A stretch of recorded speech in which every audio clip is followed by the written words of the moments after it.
Hello my Corvette friends, today we got a good one for you. It's part 3 of C4 Corvettes built to be different. And as I said before, they are. Today we're going to take a little deeper look at some of the suspension benefits and some of the styling and just a number of unique things to put this together to make it more of a performance car than it gets credit for. So stand by.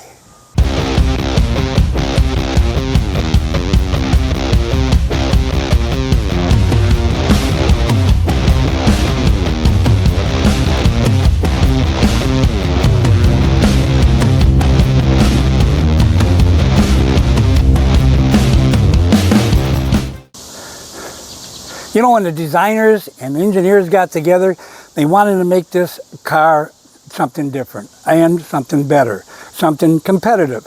And they did that through one is design and style. The outside of it had to look good so that it would sell, and it had to have absolutely good wind resistance or very little resistance in the rim. That's why they ran this through so many air tunnels to make sure that it would work well and handle and not have a drag that's unnecessarily. And when you look at it, you can tell it doesn't really have any drag you'd expect at all.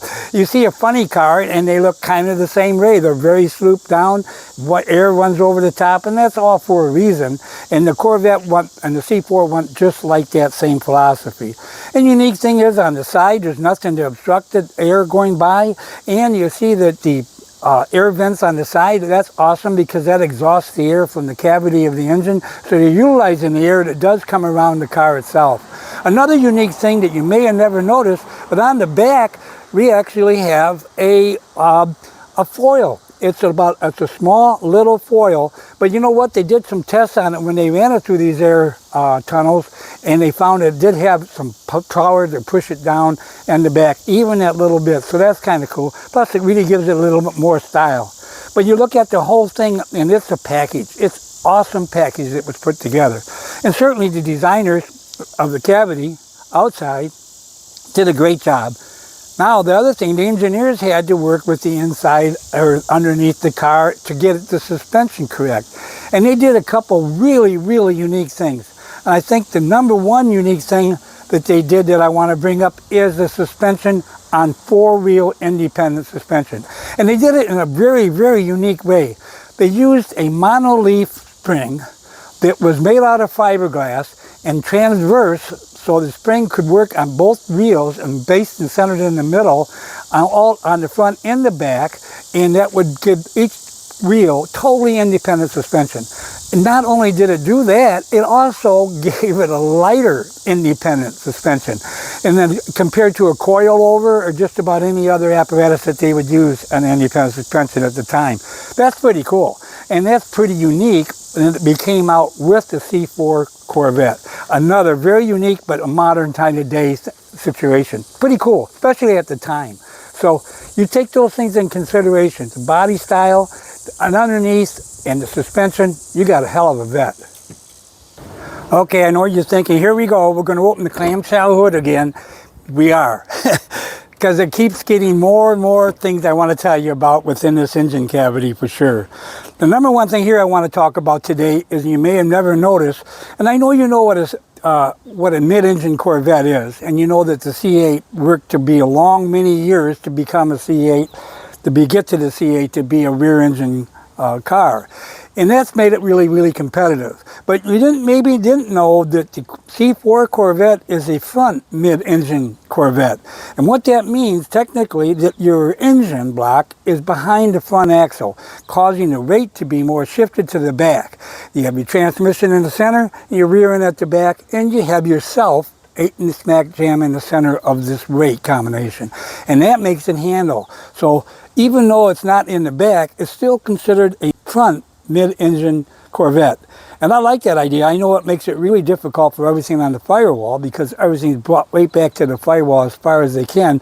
Makes our job sometimes getting things fixed a little more difficult. And then the front, we have pretty much a lot of room there that we may not have if it was a straight front car on this and not like the design that it is. It's quite unique. So next time you open your hood, take a look at that and say, hey, you know what? He's right. I like all the little pleasure things that's in the Corvette.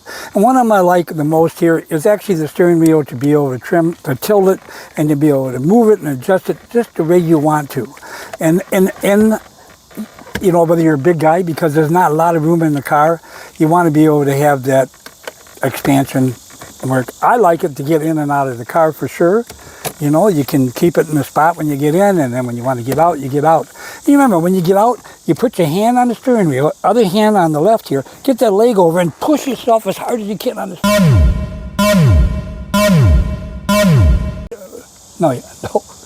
No, you don't. No, absolutely you don't. I wonder how many of you guys flinched when I did that, thinking, no, don't do that. That is one of the things that happen when, you know, there's so many of our Corvettes that are sold and they've been through a number of owners, and you find that that's a loose situation. Fortunately, mine's very tight. So the important part of that is don't do that. I did that for dramatization, obviously, but don't do that. Absolutely do not do that. You ruin it out. You know, put on the side, when you got no hood, no top on, it's easy. I put my arm on the side, put my leg here, and then I push myself off, and it's relatively easy. Really can't talk about powertrain without talking about transmissions. And you had two ways that you could get the transmission. One, you could get an automatic, solid automatic. At the time, it was a 4-speed automatic, which was most of them were 3 speeds. So that was a real plus on the automatic. Secondly, they had of course, the driver's cars, they want automatic, they want stick, they want to be able to shift it, they want a clutch, they want the 3-pedal deal, okay? And so they came up with the 4+3, trying to make it special, keep the gas mileage down and so forth. And they came up with that, and it works really well. It's actually a T10 connected to an automatic transmission overdrive. Automatic, I say, because it is computer controlled. Now, I would suggest looking at my video that I made on this. It's much easier than I'm going to go through it today. I just couldn't go by not talking about that this exists because it needed the performance, and people had to have the 4 speeds. They did for quite a while. It's pretty much died away now, of course, because of the paddle shifting and the automatic shift like instant. They're incredible. There's no question about it. They're faster than I could ever shift. Even in my youth, I couldn't shift as fast as an automatic today. But back then, yeah, I would go 1-to-1 on an automatic in '85. But I can't go by without saying something about that for sure. The other thing that's really nice that I didn't mention before was having these windows right here. Now, a lot of people like it on their side. Basically, they like it because they're used to that, because the modern car has that. You got to remember, we're back in '85. This was quite unique in '85. I thought pretty cool. And most of all, I like to have the mirrors adjustable right here. I did mention that in the other video, but it needs to be mentioned again. So inside the car is still really unique, and we got more things to talk about. Well, I'll tell you what, you take a look at this, you can see how far back I am sitting in this vehicle. When I pull it into my garage next to my wife's sedan, I'm sitting in the back seat compared to the nose to nose, and I'm sitting in the back seat. That's how far back it is. To give you an idea, if you don't know, I can reach back and touch the tire.